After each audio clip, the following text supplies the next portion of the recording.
जब भी हम मराठा साम्राज्य की बात करते हैं तो जहन में पहला नाम आता है छत्रपति शिवाजी महाराज का, है ना। लेकिन हर बड़ी कहानी की ना एक प्रीक्वल होती है, एक ऐसी बुनियाद जिसके बिना वो कहानी अधूरी है। तो चलिए सबसे पहले एक बुनियादी सवाल पर गौर करते हैं। शिवाजी महाराज के उदय से पहले ये धरती, ये दक्कन की जमीन आखिर थी कैसी? कौन थे वो लोग जो यहाँ रहते थे? कौन सी ताकतें यहाँ राज कर रही थीं? और वो कौन से हालात थे जिन्होंने मराठा शक्ति के उदय के लिए कह सकते हैं कि एक स्टेज तैयार किया? और इन सवालों का जवाब ढूंढने के लिए हमें टाइम में बहुत पीछे जाना होगा। नहीं 500-600 साल नहीं, बल्कि लगभग 2000 साल पहले। तो हमारी कहानी का जो मेन कैरेक्टर है ना, वो कोई राजा या साम्राज्य नहीं है, वो है ये धरती खुद, दक्कन। एक ऐसी जगह जो खामोशी से अपनी एक अलग पहचान बना रही थी, ठीक उस वक्त जब उत्तर भारत बड़े बड़े साम्राज्यों के बनने और बिगड़ने का खेल देख रहा था। तो सवाल उठता है, ये दक्कन है क्या चीज? देखिए, दक्कन का पठार यानी डेक्कन प्लेटो भारत के दक्षिणी हिस्से में फैला एक बहुत बड़ा इलाका है। आज के जो महाराष्ट्र, कर्नाटक और आंध्र प्रदेश जैसे राज्य हैं, वो सब इसी का हिस्सा हैं। और इसकी सबसे खास बात है इसकी ज्योग्राफी, मतलब इसकी बनावट। दक्कन की बनावट ही इसकी सबसे बड़ी ताकत थी। सोचिए जरा, ऊंचे ऊंचे सह्याद्री के पहाड़, घने जंगल और इन पहाड़ों पर सैकड़ों मजबूत किले जो कुदरत ने खुद बनाए थे। ये जमीन मानो खुद एक ऐसा किला हो जिसे कोई जीत ही नहीं सकता। और यही यही वो धरती है जिसने भविष्य के मशहूर गुरिल्ला युद्ध यानी छापामार लड़ाई की जन्मभूमि बनने का काम किया। तो इतनी मजबूत जमीन पर आखिर राज किसने किया? इस इलाके की ताकत को सबसे पहले पहचाना किसने? दक्कन में पहली बड़ी और ऑर्गेनाइज्ड पावर के तौर पर उभरा सातवाहन साम्राज्य। ये वो पहले शासक थे जिन्होंने सदियों पहले इस बिखरे हुए लेकिन स्ट्रेटेजिक रूप से बहुत जरूरी इलाके को एक मजबूत पॉलिटिकल पहचान दी। और देखिए, सातवाहनों ने सिर्फ राज नहीं किया, उन्होंने एक बात साबित कर दी, ये कि दक्कन एक बहुत पावरफुल सेंटर बन सकता है। उन्होंने नॉर्थ और साउथ इंडिया के बीच एक पुल का काम किया, रोमन एम्पायर तक से ट्रेड किया और एक ऐसा मजबूत एडमिनिस्ट्रेटिव सिस्टम बनाया जिसकी नींव पर आने वाले कई साम्राज्यों ने अपनी इमारत खड़ी की। सातवाहनों के बाद दक्कन की कहानी रुकी नहीं, बिल्कुल नहीं, बल्कि यहाँ तो शक्ति और संस्कृति का एक नया चैप्टर शुरू हुआ जिसे आगे बढ़ाया दो और जबरदस्त डायनेस्टीज ने। सातवाहनों ने जो नींव रखी थी उस पर चालुक्य और राष्ट्रकूट राजवंशों ने एक शानदार इमारत खड़ी की। देखिए, एक तरफ थे चालुक्य जिन्होंने बादामी को राजधानी बनाया और आर्ट और आर्किटेक्चर को एक नए लेवल पे ले गए, तो दूसरी तरफ थे राष्ट्रकूट जिन्होंने अपनी ताकत का झंडा उत्तर भारत तक फहराया और एलोरा के कैलाश मंदिर जैसे चमत्कार बना दिए। इन दोनों ने मिलकर दक्कन को सिर्फ एक बैटल ग्राउंड नहीं रहने दिया, बल्कि कल्चर का एक बहुत बड़ा हब बना दिया। ओके, तो अभी तक हमने बड़े बड़े साम्राज्यों और राजाओं की बात की, लेकिन अब कहानी का फोकस उन लोगों की तरफ मुड़ता है जो असल में इस धरती पर रहते थे। तो अब आता है सबसे जरूरी सवाल, ये मराठा थे कौन? क्या ये कोई एक जाति थी, कोई कबीला या कुछ और? इस बात को समझना बहुत बहुत जरूरी है। देखिए, सबसे पहली बात जो हमें समझनी है वो ये कि मराठा शब्द किसी एक जाति के लिए नहीं है। नहीं, ये एक रीजनल आइडेंटिटी है, एक क्षेत्रीय पहचान। इसमें महाराष्ट्र के किसान भी थे और योद्धा समुदाय भी, दोनों शामिल थे। ये वो लोग थे जो अपनी जमीन से बहुत गहराई से जुड़े थे और इसकी रक्षा करना अपना धर्म समझते थे। और इनकी ताकत कोई रातों रात नहीं बढ़ी, ये एक बहुत धीमी पर मजबूत प्रोसेस थी। सोचिए, पहले ये लोकल किसान थे, फिर अपनी जमीन बचाने के लिए उन्होंने लड़ना सीखा, युद्ध कला में माहिर हुए और फिर धीरे धीरे अपने इलाके के छोटे छोटे किलों पर कंट्रोल करना शुरू कर दिया। बस यहीं से मराठा शक्ति के असली बीज पड़ने शुरू हुए। अगर इस पूरी कहानी में कोई साइलेंट हीरो है, एक असली हीरो, तो वो है सह्याद्री की पर्वत श्रृंखला। मराठा पहचान और उनकी ताकत को शेप देने में इन पहाड़ों का रोल सबसे बड़ा रहा है। इन सह्याद्री के पहाड़ों ने एक डबल रोल निभाया। एक तरफ बाहर से आने वाले दुश्मनों के लिए ये एक ऐसी दीवार थे जिसे पार करना नेक्स्ट टू इम्पॉसिबल था, तो दूसरी तरफ यहाँ के लोकल योद्धाओं के लिए यही पहाड़ एक ढाल थे, एक सुरक्षा कवच। वो यहाँ छिपकर अपनी ताकत बढ़ाते थे और सही मौका देखकर दुश्मन पर बिजली की तरह टूट पड़ते थे। ये जानना बहुत दिलचस्प है कि दक्कन की कहानी नॉर्थ इंडिया से कितनी अलग थी। देखिए, जिस समय उत्तर भारत में मौर्य और गुप्त जैसे बड़े बड़े साम्राज्य खत्म हो रहे थे और बाद में तुर्क अफगान हमलों से उथल पुथल मची हुई थी, उस समय दक्कन अपनी मजबूती और अपनी आजाद पहचान को बनाए हुए था। यहाँ लोकल पावर्स हमेशा से मजबूत रहीं और ये इलाका कभी भी पूरी तरह से किसी बाहरी ताकत के कंट्रोल में नहीं आया। तो चलिए, 13वीं और 14वीं सदी में उस वक्त दक्कन एक बहुत बड़े बदलाव की दहलीज पर खड़ा था।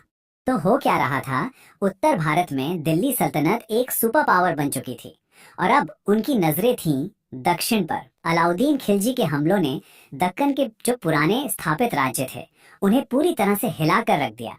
अब यहाँ चीजें और दिलचस्प हो जाती हैं। इस पूरे उथल पुथल और अराजकता के बीच से एक नया शक्तिशाली राज्य पैदा हुआ और इसका नाम था बहमनी सल्तनत। ये दक्कन का पहला बड़ा मुस्लिम साम्राज्य था और इसका जन्म सीधे सीधे उत्तर के हमलों के रिएक्शन में हुआ था। इसने दिल्ली से खुद को आजाद घोषित किया और बस दक्कन का एक नया पावर सेंटर तैयार हो गया। लेकिन कहते हैं ना, हर चमकती चीज सोना नहीं होती। इस शक्तिशाली सल्तनत के साथ भी कुछ ऐसा ही था।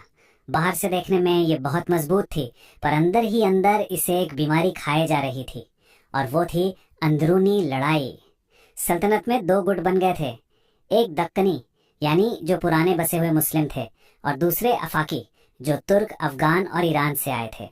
इन दोनों के बीच सत्ता के लिए जो खींचतान और साजिशें चलती थीं, उसी ने इस पूरे साम्राज्य को अंदर से खोखला कर दिया था। और ये अंदरूनी कमजोरी कोई छोटी मोटी बात नहीं थी।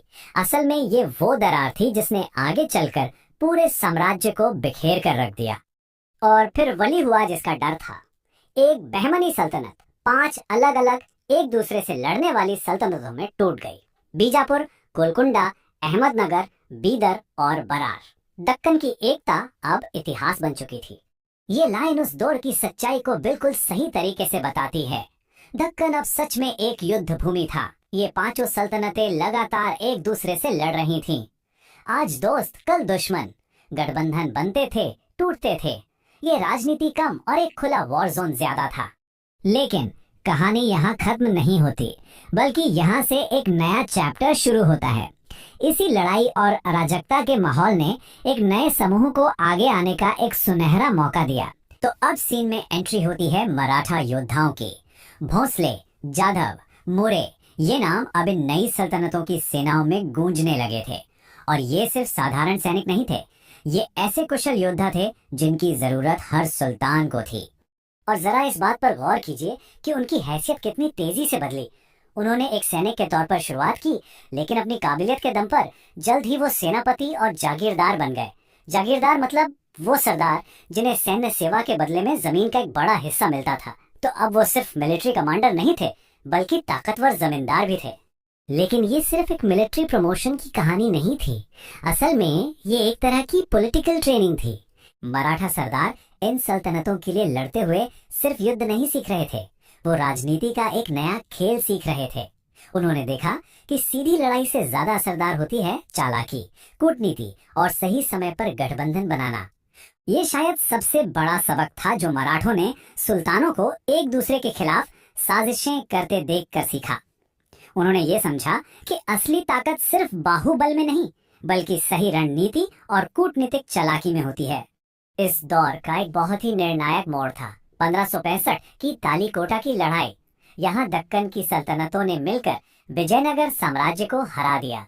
इस जीत ने सल्तनतों की सत्ता तो मजबूत कर दी, लेकिन साथ ही अपने काबिल मराठा सेनापतियों पर उनकी निर्भरता और भी ज्यादा बढ़ा दी। और ये जो सारे सबक सीखे जा रहे थे, ये मामूली रणनीतियां नहीं थी। यही अनुभव आगे चलकर छत्रपति शिवाजी महाराज की उस महान रणनीति की नींव बने, जिससे मुगलों जैसे विशाल साम्राज्य को चुनौती दी गई। चलिए जरा कल्पना करते हैं 17वीं सदी के दक्कन की। एक ऐसा मैदान जहां सल्तनतें आपस में टकरा रही थीं, हर तरफ साजिशें थीं और तलवारें थीं कि म्यान में जाने का नाम ही नहीं लेती थी। लेकिन कहते हैं ना, जहां उथल पुथल होती है वहीं नए अवसरों का जन्म भी होता है। और अब बात करते हैं उस शख्स की जिसने इस महान गाथा की नींव रखी, भोंसले वंश के मुखिया और एक बेजोड़ रणनीतिकार शाहजी। देखिए, शाहजी दक्कन की राजनीति के माहिर खिलाड़ी थे। उन्होंने पहले अहमदनगर के निजाम के लिए काम किया और फिर अपनी काबिलियत से बीजापुर की आदिल शाही में एक बड़ा मुकाम हासिल किया। वो ये अच्छी तरह समझते थे कि इस खेल में वफादारी से ज्यादा जरूरी है सही समय पर सही चाल चलना। उनका सबसे बड़ा हुनर यही था, ये जानना कि कब तलवार उठानी है और कब दुश्मन को बातचीत की मेज पर लाना है। उस वक्त दक्कन का हाल कुछ ऐसा था जैसे कभी न खत्म होने वाला युद्ध। अहमदनगर बीजापुर से लड़ रहा था, बीजापुर मुगलों से और मुगल सबसे। ये एक ऐसा चक्रव्यूह था जहां आज का दोस्त कब कल का दुश्मन बन जाए कोई नहीं जानता था। लेकिन सवाल ये है कि इन सारी चालों के पीछे शाहजी का असली मकसद क्या था? क्या वो बस किसी सल्तनत में एक बड़ा पद चाहते थे? नहीं, उनका सपना इससे कहीं बड़ा था। वो किसी और के लिए नहीं बल्कि खुद के लिए एक आजाद राज्य बनाना चाहते थे। और उन्होंने कोशिश भी की। अहमदनगर के नाम पर एक छोटा राज्य खड़ा करने की कोशिश की, लेकिन मुगलों और बीजापुर की मिलीजुली ताकत के आगे वो टिक नहीं पाए। हाँ, ये कोशिश भले ही उस वक्त नाकाम रही, लेकिन इसने एक बहुत जरूरी काम किया। इसने आने वाली पीढ़ी के लिए एक मजबूत नींव तैयार कर दी। साल था 1630। शिवनेरी के किले में एक नई उम्मीद ने जन्म लिया, एक ऐसा बालक जो इतिहास की धारा को हमेशा के लिए मोड़ने वाला था, शिवाजी। और इस बालक के जीवन को, उसकी सोच को गढ़ने वाली जो सबसे बड़ी ताकत थी, वो थी उनकी माँ जीजाबाई। अगर शाहजी ने शिवाजी के लिए एक राजनीतिक विरासत की नींव रखी, तो जीजाबाई ने उस नींव पर एक महान सपने का महल खड़ा किया। जीजाबाई ने अपने बेटे को सिर्फ कहानियां नहीं सुनाई, उन्होंने रामायण और महाभारत से धर्म, साहस और न्याय के सिद्धांत सिखाए। लेकिन इन सबसे बढ़कर उन्होंने शिवाजी के जहन में एक बीज बोया, एक सपना जगाया, स्वराज का सपना, यानी अपना राज। ये सिर्फ एक वाक्य नहीं था, ये एक मंत्र था जो जीजाबाई ने शिवाजी के मन में बचपन से ही बैठा दिया था। गुलामी मंजूर नहीं थी, लक्ष्य सिर्फ और सिर्फ अपना राज्य स्थापित करना था और कुछ नहीं। और शाहजी ने पुणे की जागीर शिवाजी और जीजाबाई को सौंप दी। अब ये सिर्फ जमीन का एक टुकड़ा नहीं था, बिल्कुल नहीं, ये तो एक तरह की प्रयोगशाला थी। पुणे में शिवाजी ने सिर्फ तलवारबाजी नहीं सीखी, दादाजी कोंडेव जैसे महान गुरु के मार्गदर्शन में उन्होंने शासन चलाना सीखा। उन्होंने ये समझा कि किलों की क्या अहमियत होती है, सह्याद्री के पहाड़ों में कैसे लड़ा जाता है, और सबसे जरूरी बात, लोगों को एक मकसद के लिए एकजुट कैसे किया जाता है। और इस तरह एक नया नेता तैयार हुआ, शिवाजी, जो अपने पिता के रणनीतिक दिमाग और अपने माँ की धर्मी आत्मा का एक आदर्श संगम थे। अच्छा, जिस वक्त शिवाजी बड़े हो रहे थे, दक्कन का जो पूरा इलाका था ना, वो एक तरह से बारूद के ढेर पर बैठा था। एक तरफ थी ताकतवर बीजापुर सल्तनत, दूसरी तरफ नॉर्थ से मुगलों का प्रेशर लगातार बढ़ रहा था। और जो बचा खुचा इलाका था, वहाँ लोकल सरदार अपनी मनमानी कर रहे थे। और इन सबके बीच में कौन पिस रहा था? आम जनता। मतलब शिवाजी को एक नहीं बल्कि कई दुश्मनों से एक साथ निपटना था। ये बात है लगभग 1646 की। अब टाइम आ गया था अपनी सारी सीख, अपनी सारी तैयारी को असली मैदान में उतारने का। शिवाजी ने अपने सपने की तरफ पहला सबसे बड़ा कदम बढ़ाया, और इसके लिए उन्होंने चुना एक बहुत ही स्ट्रेटेजिक किला, तोरना। और पता है इस जीत की सबसे हैरान करने वाली बात क्या थी? कि यहाँ कोई बड़ी लड़ाई नहीं हुई, कोई खून खराबा नहीं, कोई लंबी घेराबंदी नहीं। ये जीत ताकत से नहीं बल्कि दिमाग से, एक क्लेवर स्ट्रेटेजी से जीती गई थी। और किले पर कब्जा करने के बाद उन्होंने उसे एक नया नाम भी दिया, प्रचंडगढ़, मतलब विशाल किला। देखिए, ये सिर्फ नाम बदलना नहीं था, ये एक स्टेटमेंट था।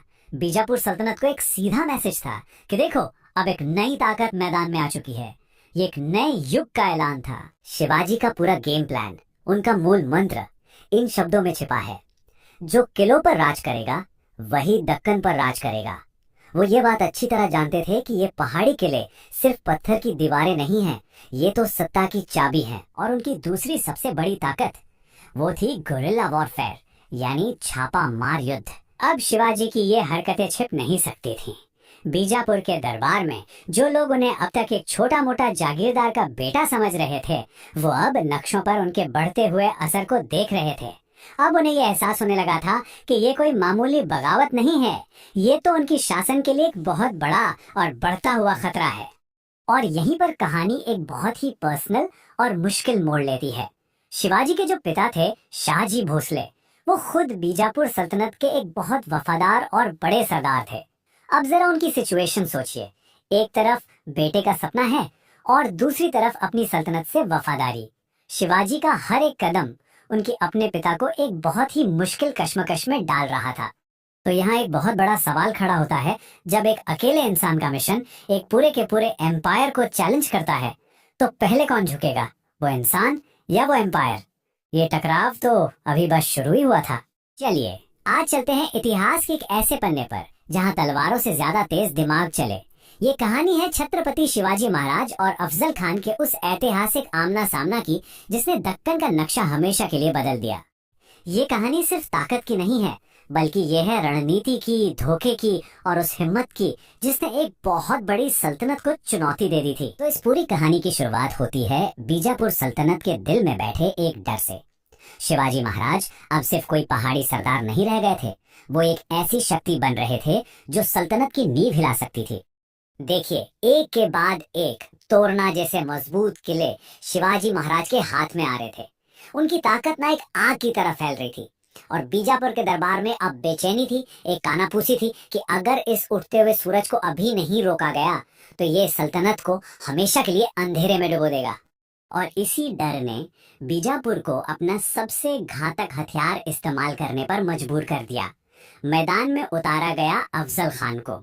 अफजल खान ये सिर्फ कोई सिपाही नहीं था, ये तो चलता फिरता एक तूफान था।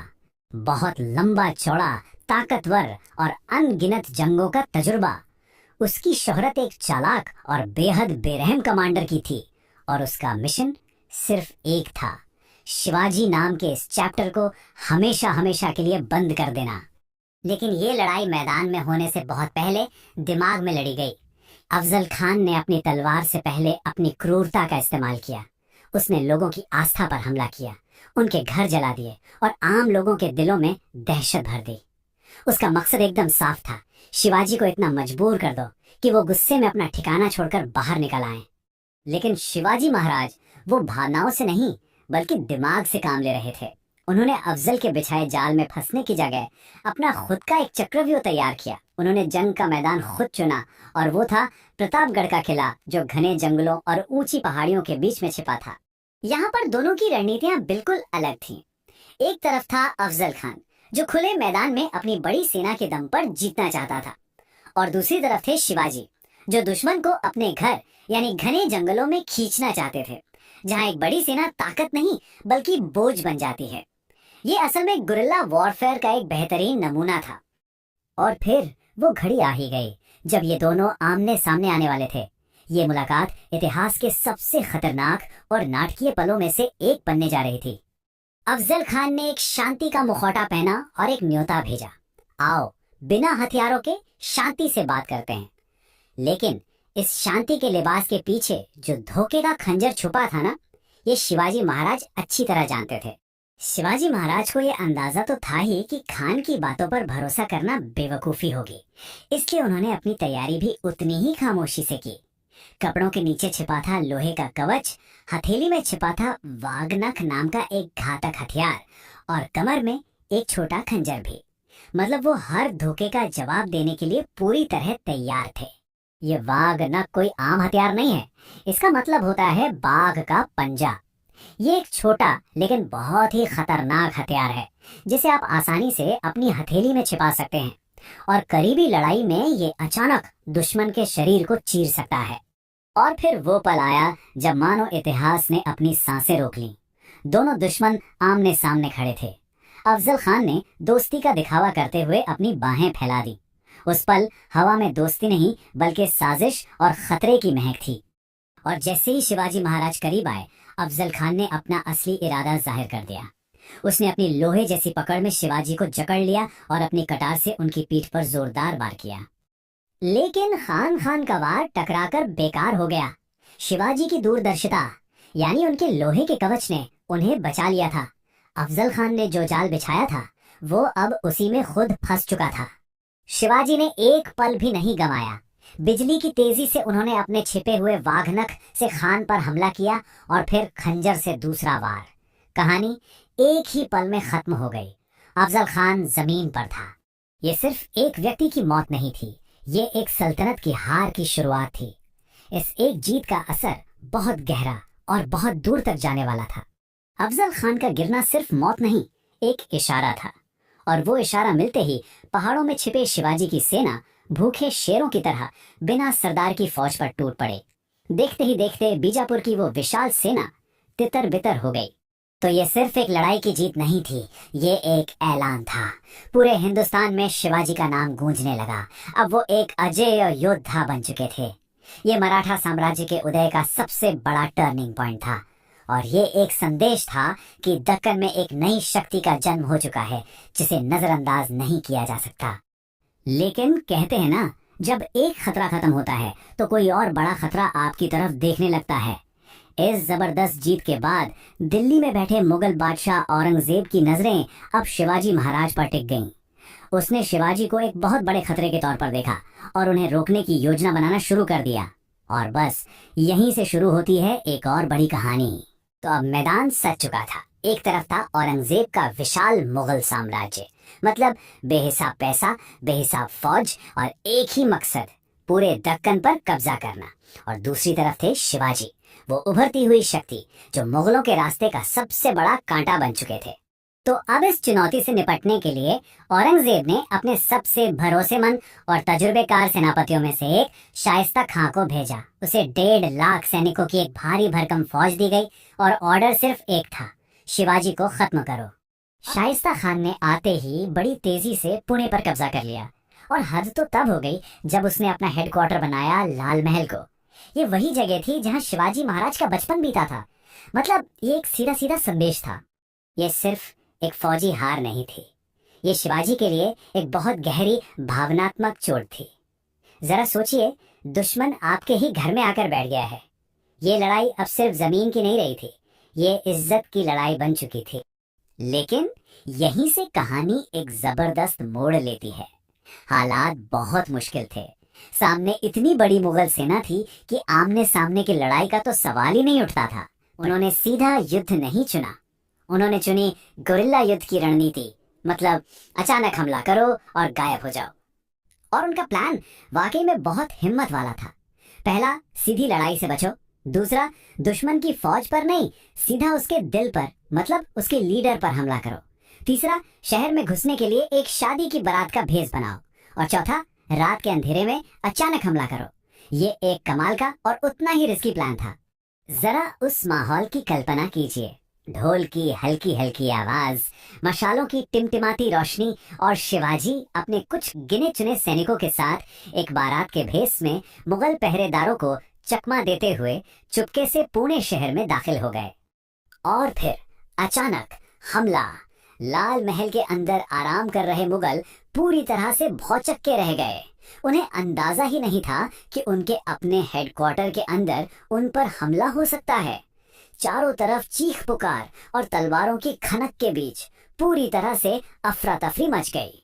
शिवाजी सीधा शाइस्ता खां के कमरे तक जा पहुंचे। उस अंधेरे में जो झड़प हुई उसमें शाइस्ता खां किसी तरह खिड़की से कूदकर भागा तो, लेकिन उसकी उंगलियां कट गईं। एक ऐसा जख्म जो उसे हमेशा इस बेइज्जती की याद दिलाता। और इससे भी बड़ा नुकसान ये हुआ कि इस हमले में उसका बेटा मारा गया। और जितनी तेजी से ये हमला हुआ था, उतनी ही तेजी से शिवाजी और उनके सैनिक रात के अंधेरे में गायब हो गए और पीछे छोड़ गए एक हैरान और बेइज्जत मुगल फौज। तो इस एक रात के हमले का आखिर असर क्या हुआ? इसका असर बहुत गहरा और बहुत दूर तक जाने वाला था। नतीजे मुगलों के लिए विनाशकारी थे। सबसे पहले तो उनकी इज्जत मिट्टी में मिल गई। दिल्ली में बैठे औरंगजेब ने शर्मिंदगी में शाइस्ता खान को सजा के तौर पर बंगाल भेज दिया। दूसरी तरफ मराठा सेना का हौसला आसमान पर था और शिवाजी एक जीती जागती मिसाल बन गए। इस हमले ने पूरे मुगल साम्राज्य को एक साफ मैसेज दे दिया था। मैसेज ये था कि कोई भी कहीं भी सुरक्षित नहीं है। शिवाजी कहीं भी कभी भी हमला कर सकते हैं। ये एक बहुत बड़ी मनोवैज्ञानिक जीत थी। और इस जीत से जो हौसला मिला ना, उसके बाद शिवाजी ने एक और भी बड़ा कदम उठाया। उन्होंने सीधा मुगल साम्राज्य की तिजोरी पर हमला किया। उन्होंने मुगलों के सबसे अमीर व्यापारिक शहर सूरत पर धावा बोला और मुगल साम्राज्य को भारी आर्थिक चोट पहुंचाई। तो एक साम्राज्य की बेइज्जती हुई, उसका सबसे बड़ा जनरल नाकाम रहा और उसका सबसे अमीर शहर लुट गया। अब सवाल ये उठता है कि औरंगजेब का अगला कदम क्या होगा, वो इस अपमान का बदला कैसे लेगा। और औरंगजेब का वो तुरुप का इक्का था, मिर्जा राजा जयसिंह। शाइस्ता खान तो सिर्फ एक सिपाही था जो बल का इस्तेमाल करना जानता था, लेकिन जयसिंह वो तो युद्ध और राजनीति दोनों का माहिर खिलाड़ी था। उसे मराठा सियासत की हर नस पता थी, और यही बात उसे शाइस्ता खान से कई गुना ज्यादा खतरनाक बनाती थी। जयसिंह का प्लान बड़ा सीधा और असरदार था। उसने आमने सामने की लड़ाई से बचने का फैसला किया। इसके बजाय उसने शिवाजी के किलों को एक एक कर घेरना शुरू कर दिया। उसका मकसद साफ था, शिवाजी की ताकत की जड़ यानी उनके किलों को काटना और उन्हें पूरी तरह से अकेला कर देना। तो जयसिंह की इस बड़ी सी योजना का सेंटर पॉइंट था एक किला पुरंदर। साल था 1665 और इस किले की घेराबंदी शिवाजी महाराज के सफर का एक बहुत ही अहम मोड़ साबित होने वाली थी। पुरंदर के अंदर मराठा सैनिक जी जान से लड़े।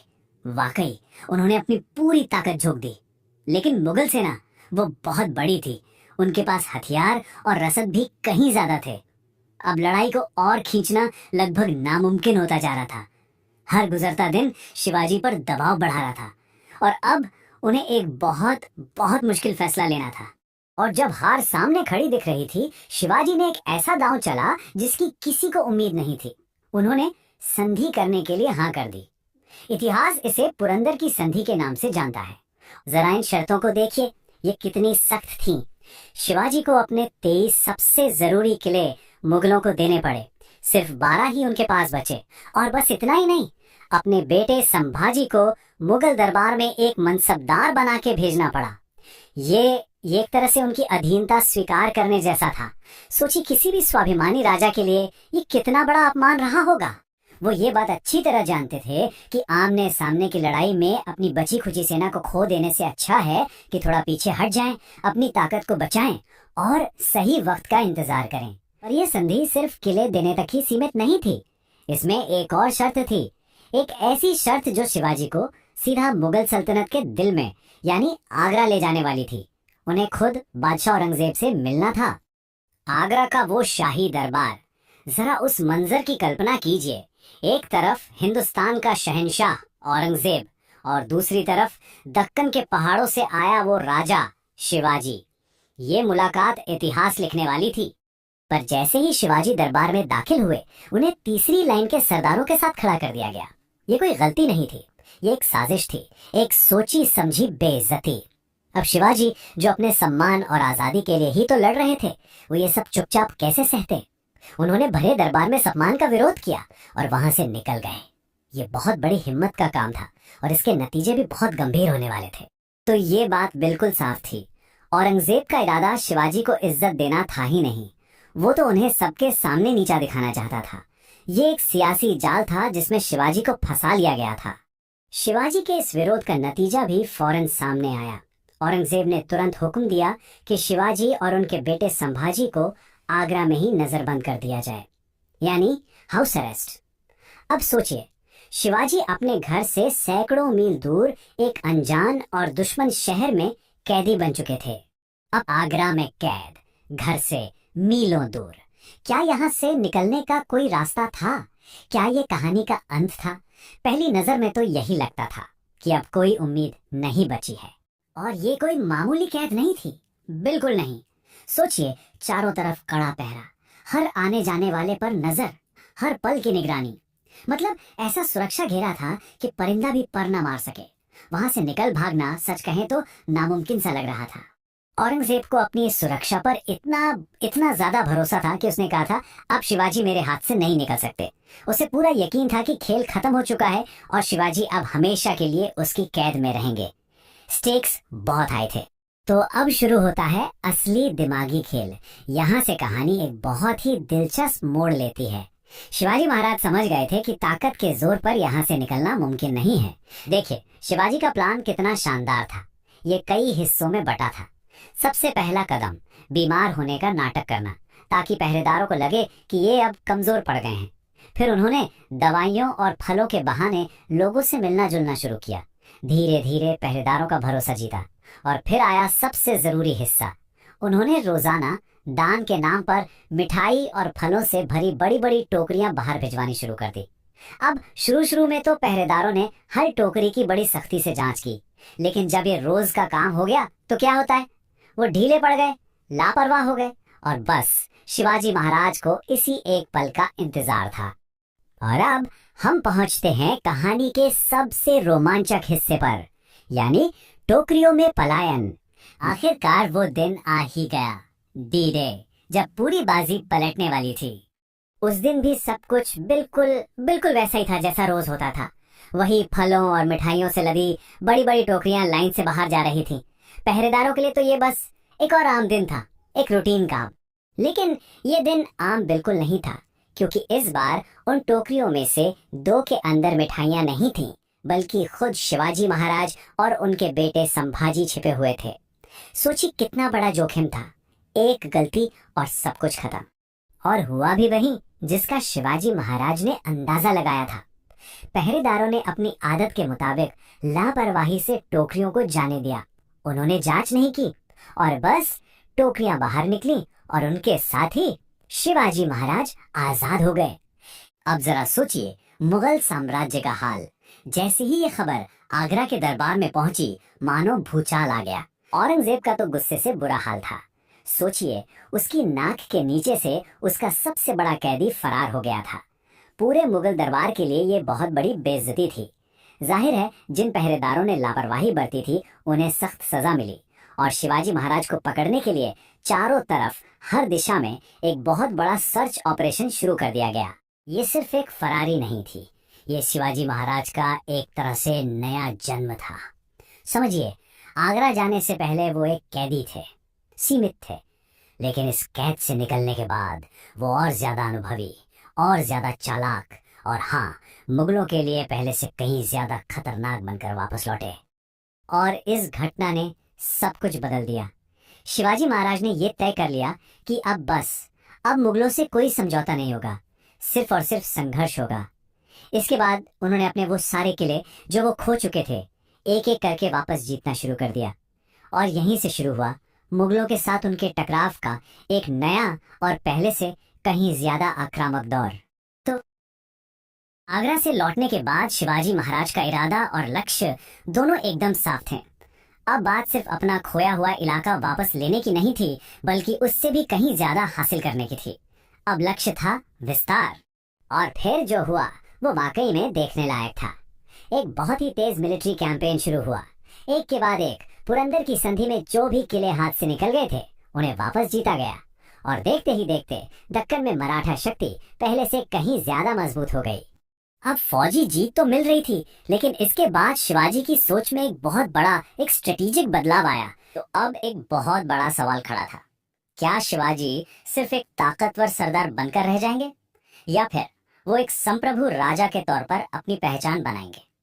जवाब उनके अगले कदम में छिपा था। और यही आता है कहानी का सबसे बड़ा मोड़, वो भव्य राज्याभिषेक समारोह। तारीख थी 6 जून 1674। रायगढ़ के किले में उस दिन इतिहास हमेशा के लिए बदल गया। अब देखिए इस समारोह को कितना भव्य और वैध बनाने की तैयारी की गई थी। जगह चुनी गई रायगढ़ का किला। काशी से खास तौर पर प्रकांड विद्वान गागा भट्ट को बुलाया गया और पूरे वैदिक रीति रिवाजों के साथ ये समारोह हुआ, जिसके बाद शिवाजी महाराज को औपचारिक तौर पर छत्रपति की उपाधि दी गई। तो ये छत्रपति का मतलब क्या था? इसका सीधा सा मतलब था एक संप्रभु सम्राट, यानी कि एक इंडिपेंडेंट किंग। ये इस बात का ऐलान था कि शिवाजी अब किसी मुगल या किसी सुल्तान के जागीरदार नहीं, बल्कि एक आजाद शासक थे। और इसी वजह से ये राज्याभिषेक इतना ज्यादा जरूरी था। इसने आधिकारिक तौर पर हिंदवी स्वराज्य को जन्म दिया, एक ऐसा स्वतंत्र राज्य जो बाहरी ताकतों के कंट्रोल से पूरी तरह आजाद था। ये समझना बहुत जरूरी है कि शिवाजी महाराज ने सिर्फ एक जंग नहीं जीती थी, उन्होंने एक पूरा सिस्टम खड़ा किया। उन्होंने शासन के 3 मजबूत स्तंभ बनाए। पहला, अष्टप्रधान परिषद, इसे आज की भाषा में हम 8 मंत्रियों की एक कैबिनेट समझ सकते हैं। दूसरा, न्याय के लिए एक फॉर्मल सिस्टम। और तीसरा, एक मुनज्जम रेवेन्यू सिस्टम, ताकि राज्य का खजाना सही तरीके से चले।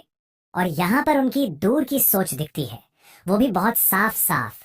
शिवाजी महाराज उन पहले भारतीय शासकों में से थे जिन्होंने नेवी की ताकत को समझा। उन्होंने सिंधु दुर्ग जैसे मजबूत समुद्री किले बनवाए और समुद्र में यूरोपीय शक्तियों को सीधी चुनौती दी। पर कहानी यहाँ खत्म नहीं होती।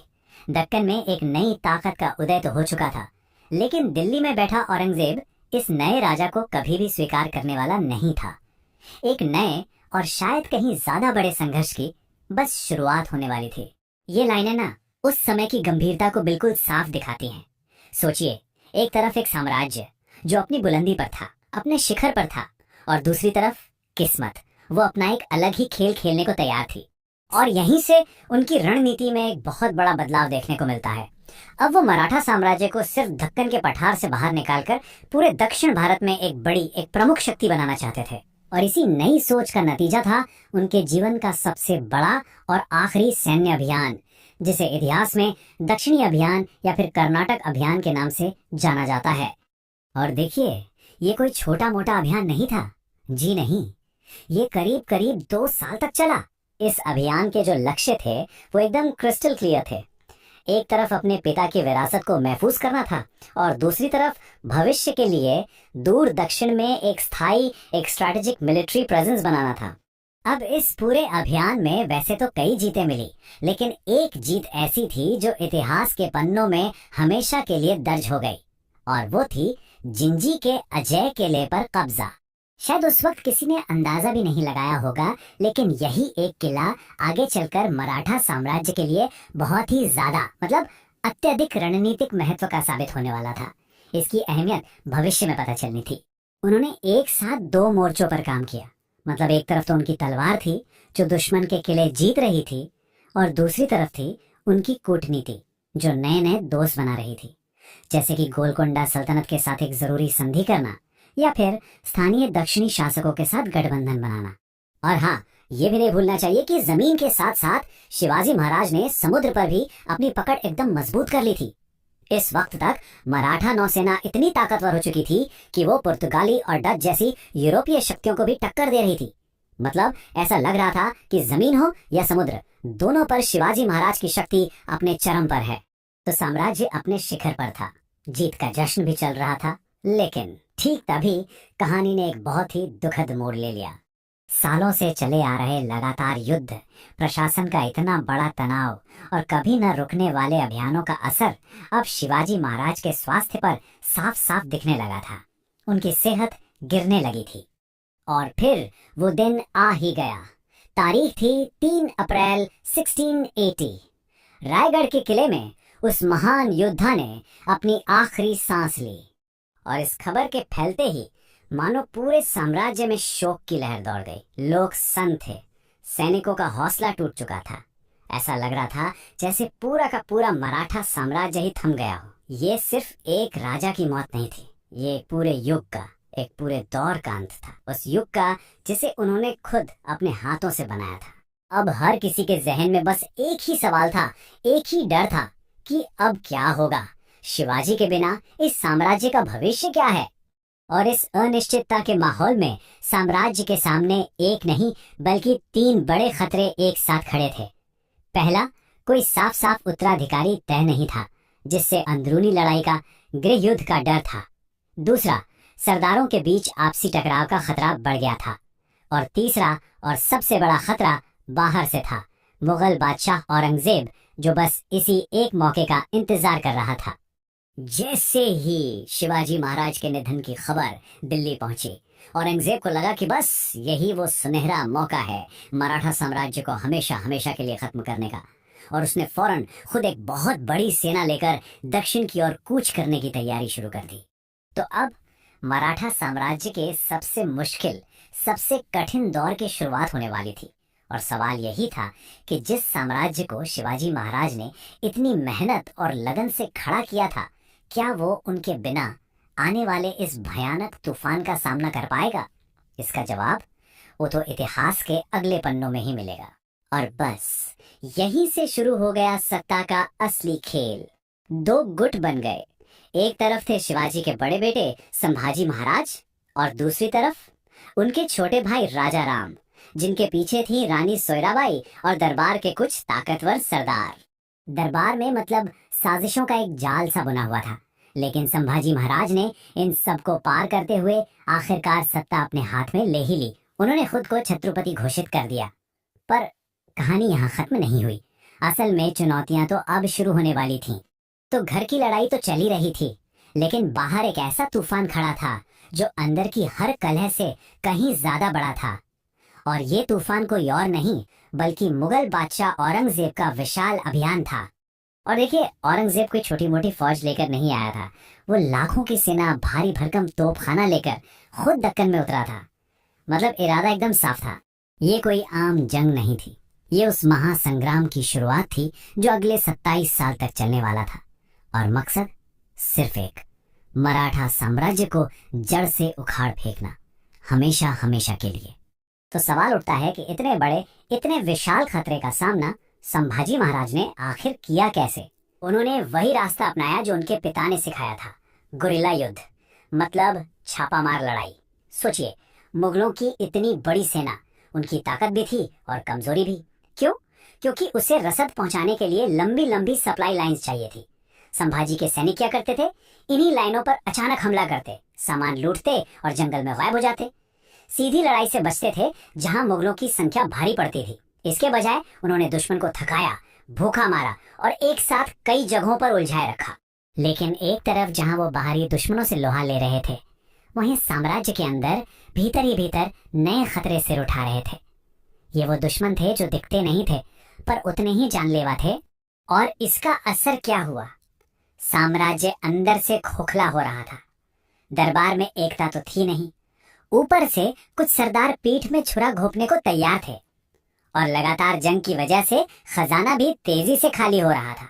और जैसा कि कहा जाता है, यही कमजोरियां आगे चलकर बहुत खतरनाक साबित हुई। जरा इस टाइमलाइन पर नजर डालिए।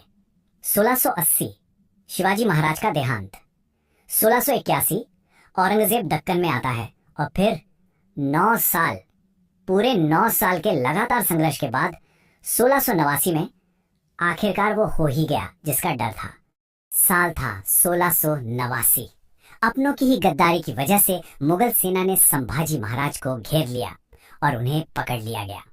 ये वो आखिरी धोखा था जिसने सब कुछ बदल दिया। उन्हें बंदी बना के सीधे औरंगजेब के सामने लाया गया।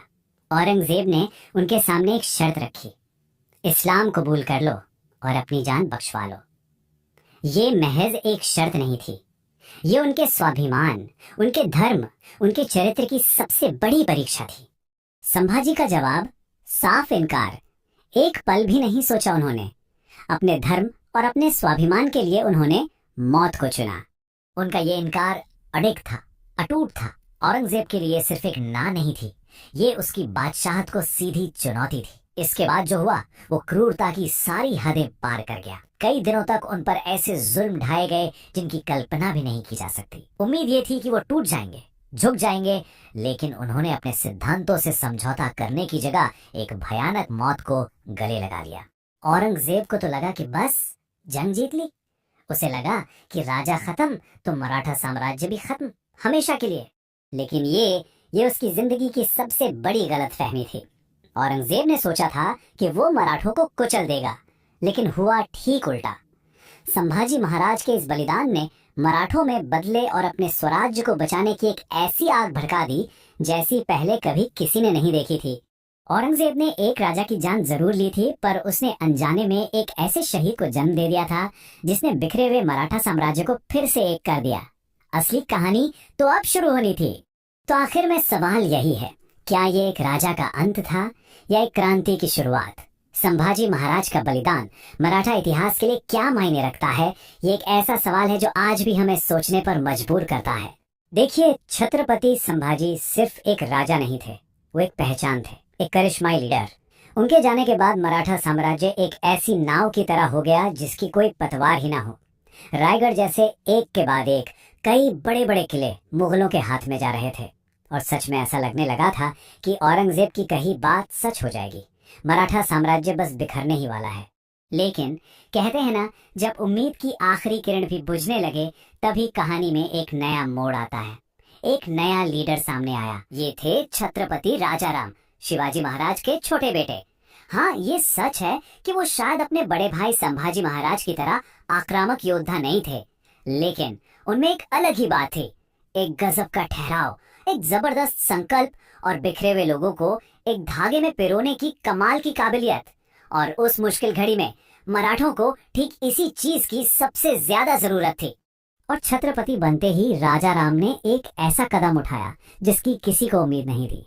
बहुत ही साहसिक फैसला। उन्होंने अपनी राजधानी को महाराष्ट्र से सैकड़ों मील दूर दक्षिण भारत के जिंजी किले में शिफ्ट कर दिया। अब सवाल ये था कि एक ऐसा राज जो चारों तरफ से घिरा हुआ है, वो एक महाशक्तिशाली मुगल साम्राज्य से लड़ेगा कैसे? सेना छोटी, हथियार कम, आमने सामने की लड़ाई तो भूल ही जाइए, वो तो एक तरह से सुसाइड होता। तो फिर रास्ता क्या था? जवाब था गुरिल्ला युद्ध, यानी छापामार लड़ाई। इस छापामार युद्ध को दो कमाल के कमांडरों ने एक आर्ट बना दिया, संताजी घोरपड़े और धनाजी जाधव। कहते हैं संताजी तो बिजली की रफ्तार से हमला करते थे, बेखौफ। वहीं धनाजी एक ऐसे शातिर रणनीतिकार थे जो हमेशा दुश्मन से दो कदम आगे की सोचते थे। और जब ये दोनों साथ होते थे तो मुगल सेना के लिए एक कभी न खत्म होने वाले बुरे सपने की तरह थे। उनकी रणनीति एक ऐसे घाव की तरह थी जो कभी भरता ही नहीं था। वो क्या करते थे? मुगल सेना की रसद यानी सप्लाई लाइंस काट देते, उनके खजाने लूट लेते और अचानक हमला करके गायब हो जाते। ये सिर्फ एक फौजी चाल नहीं थी, ये एक मनोवैज्ञानिक युद्ध था। मुगल सैनिक हर पल एक अनजान डर में जी रहे थे। उन्हें पता ही नहीं होता था कि अगला हमला कब, कहां और किस दिशा से होगा। औरंगजेब की हताशा अब सातवें आसमान पर थी। उसकी लाखों की फौज एक ऐसे दुश्मन से लड़ रही थी जो हर जगह था भी और कहीं भी नहीं। एक किस्सा तो ये भी है कि वो इतना तंग आ गया था कि उसने अपने एक सेनापति को सिर्फ इसलिए मौत की सजा दे दी क्योंकि वो संताजी को पकड़ नहीं पाया था। इससे अंदाजा लगाया जा सकता है कि मराठों ने मुगल बादशाह की नाक में कितना दम कर रखा था। और ठीक जब जब ऐसा लगने लगा कि मराठे अब इस जंग को जीत सकते हैं, तभी किस्मत ने एक और बुरा मोड़ लिया। साल 1700 में बीमारी की वजह से छत्रपति राजाराम का निधन हो गया। मराठा एक बार फिर बिना किसी लीडर के रह गए। ऐसा लगा जैसे जैसे सारी मेहनत पर पानी फिर गया हो। लेकिन कहानी अभी खत्म नहीं हुई थी। इस गहरे संकट के बीच से एक ऐसी लीडर सामने आई जिसकी किसी ने कल्पना भी नहीं की थी। ये थी महारानी ताराबाई, छत्रपति राजाराम की पत्नी। ताराबाई कोई आम रानी नहीं थी। उन्हें राजनीति की और युद्ध की दोनों की गहरी समझ थी। उनका दिमाग किसी रणनीतिकार की तरह तेज था और इरादे फौलादी। उन्होंने फौरन अपने छोटे बेटे शिवाजी द्वितीय के नाम पर मराठा साम्राज्य की बागडोर अपने हाथों में ले ली। जरा सोचिए, वो एक ऐसा जमाना था जब महिलाओं से घर संभालने की उम्मीद की जाती थी, और उस दौर में ताराबाई घोड़े पर बैठकर अपनी सेना को खुद लीड कर रही थी। वो सिर्फ नाम की रानी नहीं थी, वो असल में एक योद्धा थी, एक सेनापति, एक कमांडर इन चीफ। ताराबाई के आते ही मराठा हमलों में जैसे एक नई जान फूंक दी गई। उन्होंने एक एक करके मुगलों से कई जरूरी किले वापस छीन लिए, जिसमें मशहूर सिंहगढ़ का किला भी शामिल था। ये मुगलों के लिए एक साफ साफ संदेश था, मराठे वापस आ चुके हैं और इस बार वो पहले से कहीं ज्यादा खतरनाक हैं। 27 साल, जरा सोच कर देखिए, एक पूरी की पूरी पीढ़ी जिसने जंग के सिवा कुछ देखा ही नहीं। हाँ, नुकसान दोनों तरफ बहुत हुआ, लेकिन आखिर में विजेता तो कोई एक ही हो सकता था। साल 1707, 88 साल की उम्र में औरंगजेब की दक्कन में ही मौत हो गई। वो एक थका हुआ, हारा हुआ और टूटा हुआ इंसान था। उसने अपनी जिंदगी का आधे से ज्यादा हिस्सा मराठों को कुचलने की कोशिश में लगा दिया था और वो इसमें बुरी तरह से नाकाम रहा था। और इस जंग के बाद दोनों साम्राज्यों की किस्मत में जमीन आसमान का फर्क आ चुका था। एक तरफ था मुगल साम्राज्य जो एक ऐसे खोखले पेड़ की तरह था जो बस गिरने ही वाला हो, और दूसरी तरफ मराठा साम्राज्य एक मजबूत युवा पेड़ की तरह जो अब आसमान छूने के लिए पूरी तरह से तैयार था। तो आखिर में औरंगजेब की वो भविष्यवाणी बिल्कुल गलत साबित हुई। मराठे खत्म नहीं हुए थे, बल्कि वो तो इस जंग की आग में तपकर सोने की तरह और भी मजबूत और भी चमकदार बनकर निकले थे। तो सवाल ये उठता है कि आखिर होता क्या है जब एक राजा राजा तो होता है पर राज नहीं करता। यही वो पहेली है जिसने मराठा साम्राज्य के एक पूरे दौर को अपनी शक्ल दी, और आज हम इसी दिलचस्प कहानी को समझने वाले हैं। तो ये सब शुरू कहाँ से हुआ? बात है साल 1707 की। मुगल बादशाह औरंगजेब की मौत हो जाती है और उसके साथ ही दिल्ली का तख्त हिलने लगता है। इतना बड़ा मुगल साम्राज्य कमजोर पड़ रहा था और इस पावर वैक्यूम ने दक्कन में मराठों के लिए एक सुनहरा दरवाजा खोल दिया था। तो माहौल एकदम तैयार था। एक तरफ मुगल सल्तनत की पकड़ ढीली हो रही थी और दूसरी तरफ मराठा शक्ति पूरे उफान पर थी। लेकिन इस मौके का फायदा उठाने से पहले उन्हें अपने ही घर में लगी एक आग बुझानी थी। जी हाँ, बाहर से जितना मजबूत मराठा साम्राज्य दिख रहा था, अंदर से उतना ही बटा हुआ था। एक ऐसी दरार पड़ चुकी थी जो उनके सबसे बड़े मौके को एक बड़ी तबाही में भी बदल सकती थी। और इसी अंदरूनी फूट का नतीजा ये हुआ कि घर में ही एक जंग छिड़ गई। ये लड़ाई थी मराठा सिंहासन के लिए, इस सवाल पर कि असली छत्रपति कौन होगा।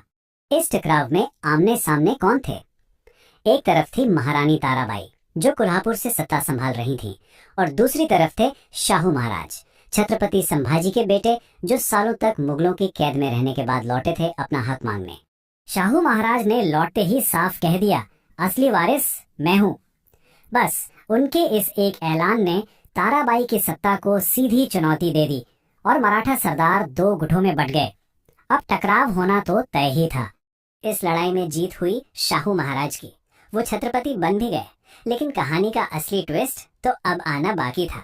उन्हें ताज तो मिल गया, पर तख्त की असली ताकत उनके हाथों से फिसलने वाली थी।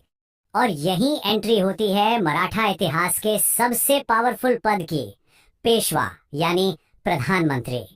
एक ऐसा पद जो छत्रपति की परछाई से निकलकर साम्राज्य की किस्मत लिखने वाला था। और इस पूरे बदलाव के पीछे जो दिमाग था, वो थे एक असाधारण रणनीतिकार बालाजी विश्वनाथ। वो इंसान जिसने मराठा राजनीति का पूरा खेल ही पलट कर रख दिया। अब यहाँ बात बहुत दिलचस्प हो जाती है। बालाजी विश्वनाथ ने किया क्या? उन्होंने एक दो नहीं बल्कि 3 ऐसे मास्टर स्ट्रोक चले जिन्होंने मराठा साम्राज्य की नींव को हमेशा के लिए बदल दिया। पहला, उन्होंने आपस में लड़ रहे मराठा सरदारों को शाहू महाराज के झंडे तले एक किया, जिससे साम्राज्य को अंदर से मजबूती मिली। दूसरा, उन्होंने कमजोर हो चुके मुगलों से एक ऐतिहासिक संधि की। इससे पहली बार दिल्ली ने मराठा ताकत को ऑफिशियली मान्यता दी। और तीसरा, इसी संधि से उन्होंने मुगल इलाकों से टैक्स वसूलने का अधिकार भी हासिल कर लिया, जिसने साम्राज्य की तिजोरी भर दी। इन टैक्स अधिकारों को चौथ और सरदेशमुखी कहा गया। मतलब अब मराठे भारत के एक बहुत बड़े हिस्से पर लीगली टैक्स लगा सकते थे। ये सिर्फ पैसा नहीं था, ये मुगल बादशाह की तरफ से मराठा ताकत पर लगाई गई एक मुहर थी। तो अब सिस्टम कैसा बन गया था? देखिए, छत्रपति अब एक प्रतीकात्मक प्रमुख रह गए थे, मतलब एक फिगर हेड, और पेशवा बन गए थे साम्राज्य के असली शासक। सारे बड़े फैसले, चाहे वो सेना के हों, राजनीति के या पैसों के, सब पेशवा के दफ्तर से ही लिए जाने लगे। पेशवाओं के दौर में मराठा साम्राज्य ने बहुत तेजी से विस्तार किया, ये सच है। लेकिन इस कामयाबी के साथ कुछ नए और गहरे खतरे भी पैदा हो गए। पेशवाओं ने एक कमाल का नया सिस्टम बनाया, जिसे हम एक तरह का फेडरल एम्पायर कह सकते हैं। जरा सोचिए, एक टीम है जिसके कप्तान पेशवा हैं और टीम के बड़े खिलाड़ी हैं सिंधिया, होलकर और गायकवाड़ जैसे शक्तिशाली सरदार। कप्तान रणनीति बनाता है और खिलाड़ी अपने अपने इलाके में उसे लागू करते हैं। इसी मॉडल के दम पर मराठा सेनाएं बिजली की रफ्तार से उत्तर भारत में फैल गईं। लेकिन कमाल की बात यह है कि इस शानदार व्यवस्था में ही इसके टूटने के बीज भी छिपे थे। जो सरदार साम्राज्य को ताकत दे रहे थे, वो खुद इतने पावरफुल हो गए कि उनकी अपनी एम्बिशंस जागने लगी। धीरे धीरे केंद्र यानी पेशवा का कंट्रोल कमजोर होने लगा और इन सरदारों के बीच की आपसी खींचतान ने भविष्य के झगड़ों की नींव रख दी। साल था 1720। वो दौर ही कुछ ऐसा था। हिंदुस्तान की सियासत तेजी से करवट ले रही थी। एक तरफ इतना बड़ा मुगल साम्राज्य कमजोर पड़ रहा था और दूसरी तरफ एक नई शक्ति, मराठा शक्ति, उठने को पूरी तरह तैयार थी।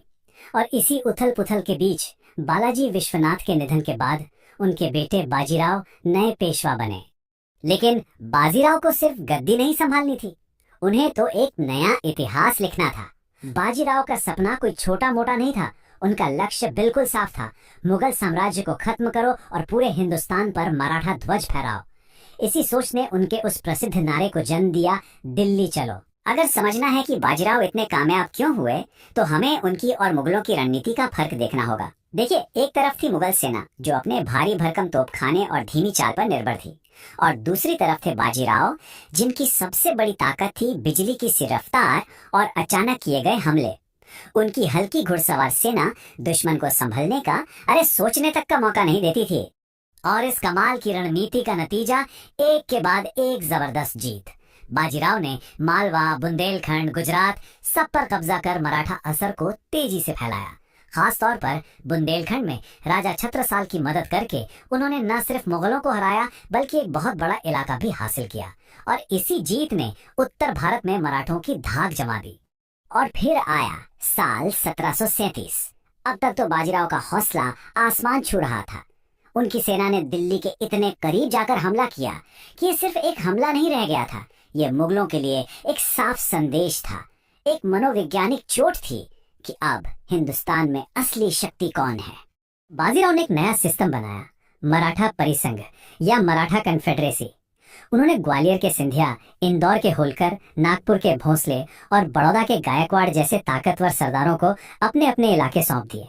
इसका असर ये हुआ कि हर सरदार अपने इलाके को बढ़ाने में जुट गया और मराठा साम्राज्य ऐसी रफ्तार से फैला जिसकी किसी ने कल्पना भी नहीं की थी। लेकिन जैसा कि अक्सर होता है, जो चीज सबसे बड़ी ताकत होती है कभी कभी वही सबसे बड़ी कमजोरी भी बन जाती है। धीरे धीरे हर सरदार खुद को मजबूत करने लगा और मराठा एकता कमजोर पड़ने लगी। तो जब हम बाजीराव की विरासत को देखते हैं तो हमें क्या दिखता है?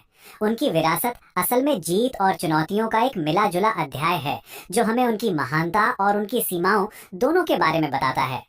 एक बात तो बिल्कुल पक्की है, जब बाजीराव युद्ध के मैदान में होते थे तो उनका ध्यान कभी नहीं भटकता था। उनकी नजर सिर्फ और सिर्फ जीत पर होती थी। लेकिन जंग के मैदान से दूर दरबार में हालात अलग थे। उनका निजी जीवन, खास तौर पर मस्तानी के साथ उनके रिश्ते को लेकर काफी विवाद और तनाव था। इस वजह से उनके अपने परिवार और दरबार में भी मतभेद पैदा हो गए थे। और फिर कहानी में एक ऐसा मोड़ आया जिसकी किसी को उम्मीद नहीं थी। साल 1740 में जब बाजीराव अपनी ताकत के शिखर पर थे, उनकी अचानक मृत्यु हो गई। एक पल में मराठा साम्राज्य ने अपना सबसे महान सेनापति खो दिया और इतिहास का रुख एक बार फिर से बदल गया। महज 40 साल की उम्र में अपने 20 साल के छोटे से शासनकाल में उन्होंने जो हासिल कर लिया था वो वाकई अकल्पनीय था। और उनके जाने के साथ ही मराठा साम्राज्य की वो आक्रामक ऊर्जा भी मानो कहीं खो सी गई, जो फिर कभी उस तरह से वापस नहीं आई। तो आखिर में ये सवाल हमें सोचने पर मजबूर करता है, क्या बाजीराव की मृत्यु के साथ ही मराठा साम्राज्य का सबसे बड़ा सपना भी अधूरा रह गया? अगर इतिहास ने उन्हें थोड़ा और वक्त दिया होता तो क्या आज हिंदुस्तान का नक्शा कुछ और होता? इसका जवाब शायद हमेशा के लिए इतिहास की परतों में ही दबा रह जाएगा। तो चलिए कहानी के बिल्कुल दिल में उतरते हैं। जरा सोचिए, एक ऐसा साम्राज्य जिसकी सरहदें उत्तर में दिल्ली से लेकर दक्षिण में तंजौर तक फैली हों और जिसका सपना अटक से कटक तक भगवा ध्वज लहराने का हो। जी हाँ, हम बात कर रहे हैं 18वीं सदी के मराठा साम्राज्य की। तो देखिए, महान बाजीराव प्रथम के बाद गद्दी संभाली उनके बेटे बालाजी बाजीराव ने। वो पेशवा बने। अब पेशवा मतलब समझिए प्रधानमंत्री, जो छत्रपति के नाम पर साम्राज्य की असली ताकत थे। और बालाजी बाजीराव के दौर में मराठा साम्राज्य उस बुलंदी पर पहुंच गया था, मतलब ऐसी बुलंदी जहां से नीचे देखने में भी डर लगे। अब देखिए, बाहर से तो सब कुछ एकदम शानदार दिख रहा था, लेकिन अंदर ही अंदर ना कुछ और ही खिचड़ी पक रही थी। महत्वाकांक्षाओं की आग सुलग रही थी। साम्राज्य के जो बड़े बड़े सरदार थे, मतलब पावरफुल सेनापति, वो आपस में ही एक दूसरे से होड़ लगा रहे थे। जो एकता का धागा था वो धीरे धीरे कमजोर पड़ रहा था। और यही वो दरार थी जो इस इतनी बड़ी इमारत को गिराने वाली थी। और ठीक उसी वक्त जब साम्राज्य अपनी अंदरूनी लड़ाइयों में उलझा हुआ था ना, ठीक उसी वक्त उत्तर पश्चिम से एक ऐसा तूफान उठ रहा था जो सब कुछ बहा ले जाने की ताकत रखता था। एक नया और पहले से कई ज्यादा खतरनाक दुश्मन हिंदुस्तान के दरवाजे पर दस्तक दे रहा था। तो ये सिर्फ दो सेनाओं की टक्कर नहीं थी, नहीं, ये थी दो विचारधाराओं की, दो बड़े बड़े सपनों की टक्कर। एक तरफ थे मराठा जो पूरे हिंदुस्तान पर अपना परचम लहराना चाहते थे, और दूसरी तरफ अहमद शाह अब्दाली, जिसका मकसद था दिल्ली की दौलत लूटकर अपनी ताकत बढ़ाना। अहमद शाह अब्दाली, ये नाम ही अपने आप में एक खौफ था। उसकी जो घुड़सवार सेना थी ना, कहते हैं हवा से बातें करती थी और उसकी तलवारें बिजली की तरह कौनती थीं। सबसे बड़ी बात, वो हिंदुस्तान की जमीन और यहाँ की सियासत को बहुत अच्छे से समझता था और यही बात उसे और भी ज्यादा खतरनाक बना देती थी। अब इस तूफान से टकराने के लिए पेशवा ने अपने भाई सदाशिवराव भाऊ की लीडरशिप में एक बहुत बड़ी सेना भेजी। लेकिन ये एक ऐसा सफर था जिसकी मंजिल जीत नहीं बर्बादी लिखी थी, क्योंकि जो गलतियों का सिलसिला था ना, वो जंग के मैदान से बहुत बहुत पहले ही शुरू हो चुका था। तो गलतियां क्या थी? सबसे पहली और बड़ी गलती, अकेले चलना। उत्तर भारत की जो लोकल शक्तियां थीं, जैसे राजपूत और जाट, उनका पूरा साथ नहीं लिया गया। दूसरी गलती, सेना का बोझ, मतलब ये एक फौज कम और एक चलता फिरता शहर ज्यादा लग रही थी। और तीसरी और शायद सबसे बड़ी भूल, दुश्मन को कमजोर समझने की थी। और फिर वो दिन आया, दोनों सेनाएं पानीपत के मैदान में आमने सामने थीं। मराठों को लगा कि ये एक सीधी सादी लड़ाई होगी, आमने सामने की टक्कर। लेकिन अब्दाली के दिमाग में तो कुछ और ही चल रहा था। पानीपत का मैदान एक ऐसी जंग का गवाह बनने वाला था जो तलवारों से ज्यादा दिमाग से लड़ी जानी थी।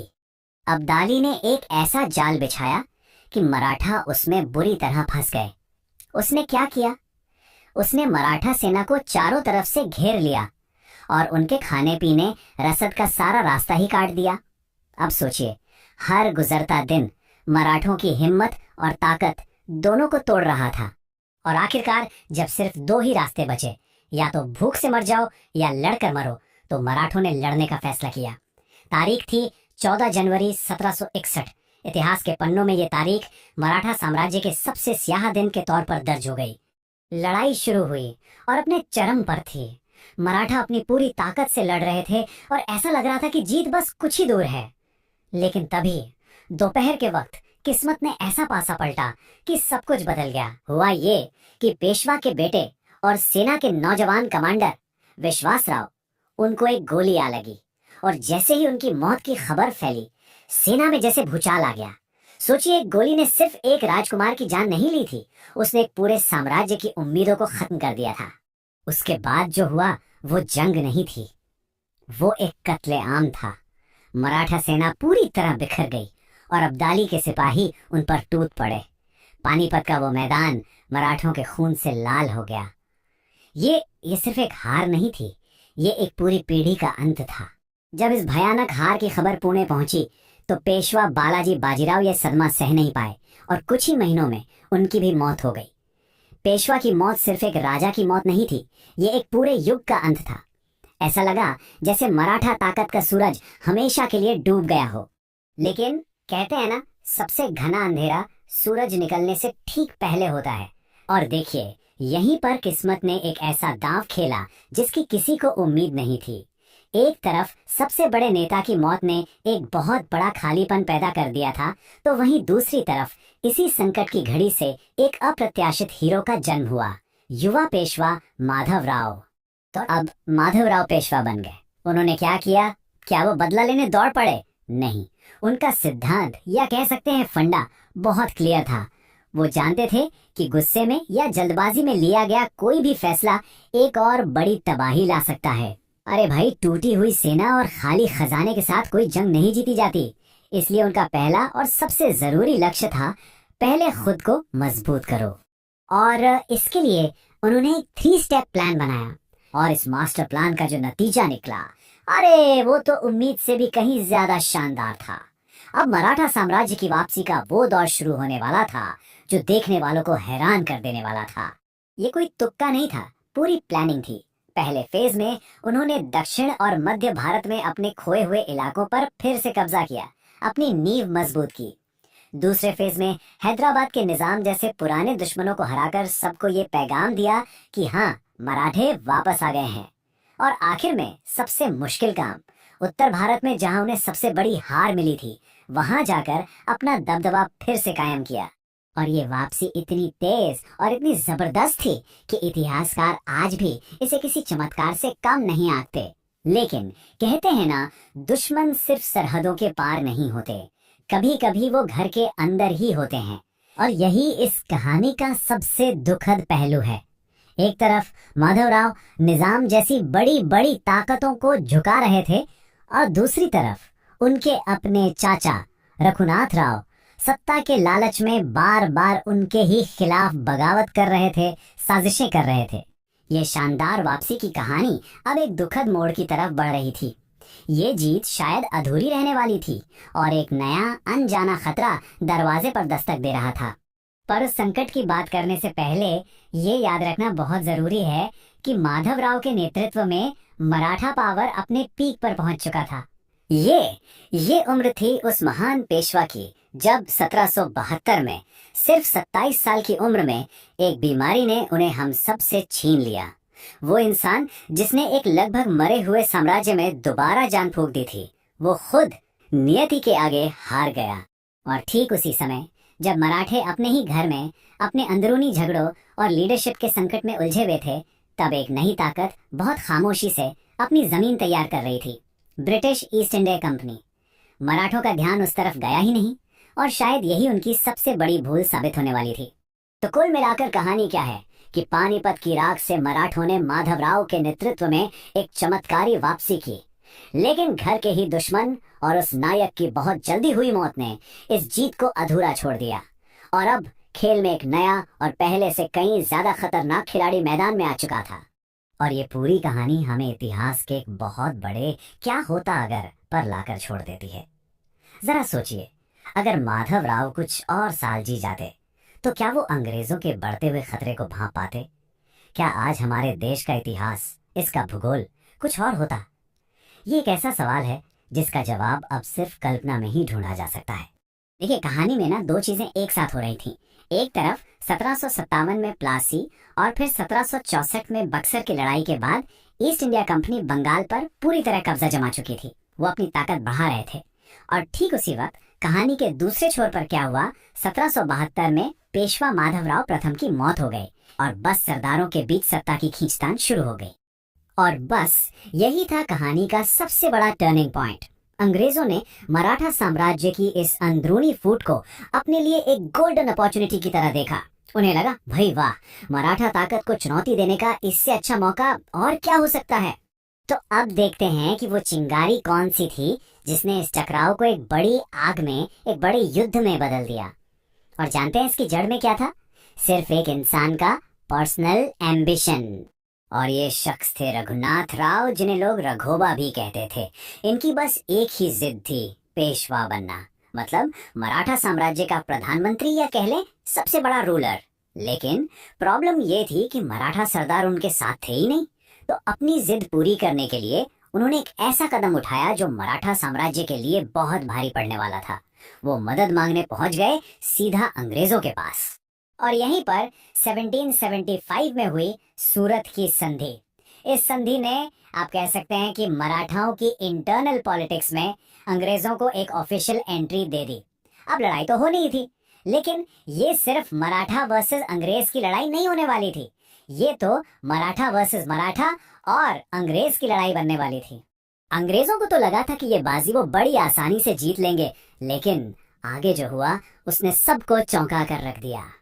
तो 1775 में पहला एंग्लो मराठा युद्ध छिड़ गया। जैसे ही अंग्रेजों ने मराठा इलाके में घुसने की कोशिश की, सिंधिया और होलकर जैसे बड़े बड़े मराठा सरदार एकजुट हो गए और उन्होंने मिलकर ऐसा जबरदस्त जवाब दिया कि अंग्रेजों को कई जगहों पर बहुत कड़ी टक्कर मिली। लेकिन असली पासा पलटा साल 1779 में। ये वो साल था जब अंग्रेजों को असल में पता चला कि मराठा ताकत है क्या चीज। जगह थी वडगांव। यहाँ मराठों ने इतनी शानदार स्ट्रैटेजी अपनाई कि ब्रिटिश सेना को चारों तरफ से घेर लिया और उन्हें सरेंडर करने पर मजबूर कर दिया। सोचिए, ये अंग्रेजों के लिए एक बहुत बड़ी, एक ह्यूमिलिएटिंग हार थी। इस हार ने उनकी इनविंसिबल होने की, अजय होने की इमेज को चकनाचूर कर दिया। तो देखिए, युद्ध का अंत हुआ 1782 में सालबाई की संधि के साथ। इस चीटी में तय हुआ कि अंग्रेज अब रघुनाथ राव का साथ छोड़ देंगे। दोनों पक्षों ने एक दूसरे की ताकत को पहचाना, उसे माना, और इसका नतीजा ये हुआ कि अगले करीब 20 सालों तक दोनों के बीच शांति कायम रही। अब आते हैं उस सवाल पे कि सबके पीछे दिमाग किसका था। तो इस पूरे दौर में मराठा पॉलिटिक्स में एक ऐसा नेता उभरा जिसे उसकी इंटेलिजेंस और डिप्लोमेसी के लिए मराठा चाणक्य कहा जाने लगा। वो थे नाना फडणवीस। असल में नाना ही थे जिन्होंने बिखरते हुए मराठा सरदारों को एक साथ जोड़कर रखा था। वो अंग्रेजों की हर चाल को पहले से ही समझ जाते थे और अपनी जबरदस्त कूटनीति, अपनी श्रूड डिप्लोमेसी के दम पर उन्होंने उस मुश्किल वक्त में मराठा साम्राज्य को बिखरने से बचा लिया।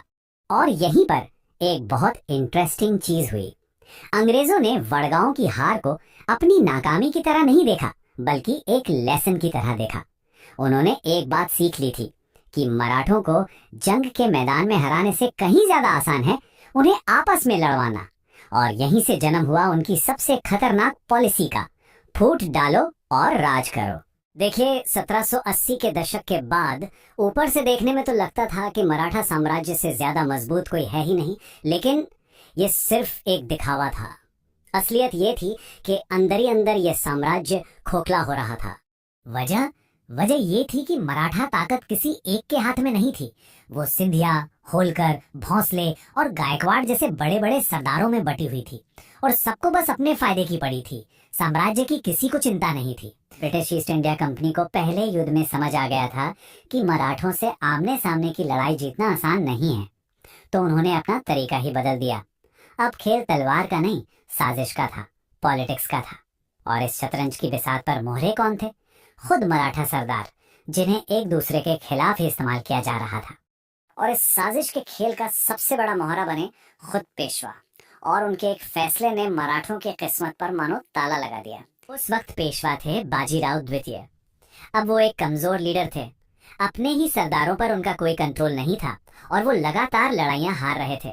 और इसी लाचारी ने, इसी कमजोरी ने उन्हें सीधा अंग्रेजों की तरफ धकेल दिया। तो 1802 में हुई बसई की संधि। इसमें हुआ क्या? बाजीराव द्वितीय अपनी कुर्सी बचाने के लिए अंग्रेजों के पास गए और उनसे मिलिट्री हेल्प मांगी, लेकिन इसकी कीमत बहुत बड़ी थी। उन्होंने अपनी कुर्सी के बदले में पूरे मराठा साम्राज्य की आजादी को दांव पर लगा दिया। ये तो वही बात हुई कि अपनी कुर्सी बचाने के लिए पूरे घर का ही सौदा कर लिया। अब ये संधि, ये तो आग में घी डालने जैसा था। बाकी मराठा सरदारों ने साफ कह दिया, हमें ये समझौता मंजूर नहीं है। और बस यहीं से दूसरे एंग्लो मराठा युद्ध की जमीन तैयार हो गई। अब जंग तो होकर ही रहनी थी। और जैसे ही युद्ध शुरू हुआ, अंग्रेज तो मानो तूफान की तरह टूट पड़े। 1803 में अस्साई की लड़ाई में उन्होंने सिंधिया को बुरी तरह हराया। फिर अरगांव की लड़ाई में भोंसले की बारी आई। एक के बाद एक उन्होंने मराठा सरदारों को हराना शुरू कर दिया। ये बहुत तेज और निर्णायक हमला था। तो सवाल उठता है कि इतने ताकतवर मराठे इतनी आसानी से हारे कैसे? असल में उन्होंने 3 बहुत बड़ी गलतियां की। पहली, उनमें एकता थी ही नहीं, सब अलग अलग लड़ रहे थे। दूसरी, वो अंग्रेजों की नई चालाक रणनीति को समझ ही नहीं पाए। और तीसरी, उनके हथियार और लड़ने का तरीका अंग्रेजों की मॉडर्न आर्मी के सामने पुराना पड़ चुका था। जमीन पर इसका मतलब ये था कि मराठों के बड़े बड़े सूबे, उनके इलाके अब अंग्रेजों के कब्जे में थे। जो साम्राज्य कभी पूरे भारत पर राज करने का सपना देखता था, वो अब टूट चुका था, बिखर चुका था। भले ही इस युद्ध ने मराठा साम्राज्य की कमर तोड़ दी थी, लेकिन उनकी सांसें अभी भी चल रही थीं। एक आखिरी लड़ाई, एक आखिरी कोशिश अभी बाकी थी, और उसी से ये तय होना था कि मराठा शक्ति का ये चिराग हमेशा के लिए बुझ जाएगा या एक बार फिर से जल उठेगा। और इस पूरी उथल पुथल के बीच में कौन था? वो थे आखिरी पेशवा बाजीराव द्वितीय। सोचिए, एक तरफ तो वो अंग्रेजों के कंट्रोल में थे, पर उससे भी बड़ी सबसे दुखद बात ये थी कि वो अपनों का ही, अपने सरदारों का, अपनी प्रजा का भरोसा खो बैठे थे। लेकिन इतनी लाचारी और हार के बावजूद पेशवा के दिल के किसी कोने में ना एक चिंगारी अब भी जल रही थी। और जानते हैं, इसी चिंगारी ने 1817 में एक विद्रोह की आग को हवा दे दी। पेशवा ने अपना सब कुछ ताव पर लगा दिया और अंग्रेजों के खिलाफ बगावत कर दी। उनको पूरा यकीन था कि सारे मराठा सरदार एक साथ आएंगे और अंग्रेजों को बाहर निकाल फेंकेंगे। ये उनका आखिरी और सबसे बड़ा दांव था। लेकिन ये उनकी जिंदगी की और मराठा साम्राज्य के इतिहास की सबसे बड़ी गलती साबित होने वाली थी। इस युद्ध को इतिहास में तीसरे एंग्लो मराठा युद्ध के नाम से जाना जाता है, जो 1817 से 1818 तक चला।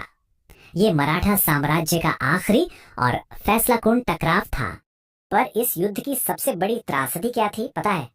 कि जिस एकता के भरोसे पेशवा ने ये जंग छेड़ी थी, वो एकता तो थी ही नहीं।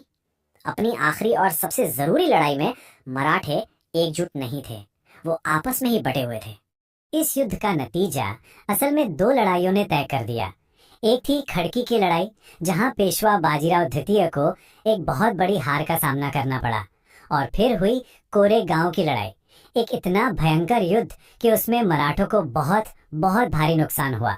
बस इन्हीं दो हारों ने मराठा शक्ति की कमर ही तोड़ के रख दी, और इन हारों के साथ ही एक युग का अंत हो रहा था। छत्रपति शिवाजी महाराज ने जो एक महान सपना देखा था, वो गौरवशाली अध्याय अब अपने आखिरी पन्नों पर था। फिर आया साल 1818, और एक एक करके वो सब हुआ जिसका डर था। सबसे पहले बाजीराव द्वितीय ने सरेंडर कर दिया। फिर अंग्रेजों ने पेशवा का जो शक्तिशाली पद था उसे ही खत्म कर दिया हमेशा के लिए, और बस इसी के साथ मराठा साम्राज्य का सूरज आधिकारिक तौर पर डूब गया। नतीजा ये हुआ कि मराठों का सारा इलाका, सारे क्षेत्र अब सीधे ब्रिटिश ईस्ट इंडिया कंपनी के कंट्रोल में थे। भारत की धरती पर अब एक नई ताकत का राज शुरू हो चुका था। एक बहुत अच्छी बात कही जाती है, साम्राज्य खत्म हो गया लेकिन उनकी विरासत नहीं। और ये बात हमें पतन की इस कहानी से आगे उनकी विरासत की तरफ ले जाती है। तो क्या थी वो विरासत? वो विरासत थी स्वराज की, यानी खुद के राज की, सेल्फ रूल की भावना। जानते हैं, यही भावना, आजादी की यही प्रेरणा आगे चलकर भारत के फ्रीडम स्ट्रगल की, हमारे स्वतंत्रता संग्राम की बुनियाद बनी, और शायद यही इस महान साम्राज्य का सबसे बड़ा तोहफा था। तो आज का ये पूरा विश्लेषण हम इसी एक सवाल पर छोड़ते हैं कि मराठों से मिली स्वराज की ये विरासत भारत के आने वाले कल के लिए, उसके भविष्य के लिए असल में क्या मायने रखती थी। इस पर सोचिएगा जरूर।